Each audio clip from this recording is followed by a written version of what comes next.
এই নে ধরিছি, খাবি খা। নে খালাম। আয় বিগেত মাইপে দেখ। কিরে পোলাপানকে আজকেও টাকায় টাকায় সাড়া খেলতেছে নাকি? কিরে তোরাও আজকে টাকাতে সাড়া খেলতেছিস? তোদের সেদিনও নিষেধ করেছি, তোরা আজকেও সাড়া খেলতেছিস টাকা দিয়ে? কত বড় সাহস তোদের! আয় এসে আজকেও জ্ঞান দিতি। এই খেলিছি তা কি হয়েছে? আমার টাকায় আমি খেলতেছি।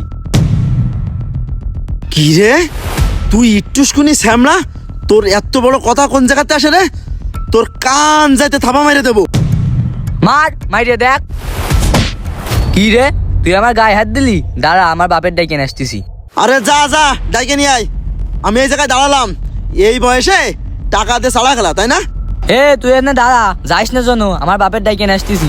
কুমড়ো গাছটা যে নষ্ট হয়ে গেল, না ঠিক করে দিলি তো হবে না। আব্বা ওই জায়গায় খেলা করছিলাম, ওই রানা এসে আমার মাইরেছে। ই ওই রানা তোর গায়ে হাত দিয়েছে? ওর কত বড় সাহস! চল দিন। আমার ছেলের গায়ে আমি হাত দিনে রানার কত বড় সাহস! চল।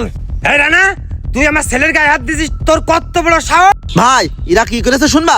এরা টাকা দিয়ে সাড়া খেলতেছে। এই আমার ছেলে সারা খেলবে কি জুয়ো খেলবে না নেশা করবে? তা তোর সমস্যা কি? তুই মারার কিটা? মারিছি ভালো হয়েছে। এই মারিসি ভালো হয়েছে মানে? আব্বা ওর ওই গালাটা মারার দরকার ছিল। এই আন্না ওর যা মারিসি ঠিক আছে, চল। আমার ছেলের গায়ে হাত দিয়ে আর আমাদের সমাজে এমনও বাবারা আছে সন্তানের কথা শুনে অন্য মানুষের গায়ে হাত তোলে। আমাদের ভিডিওটা ভালো লাগলে অবশ্যই লাইক কমেন্ট শেয়ার করবেন। ধন্যবাদ।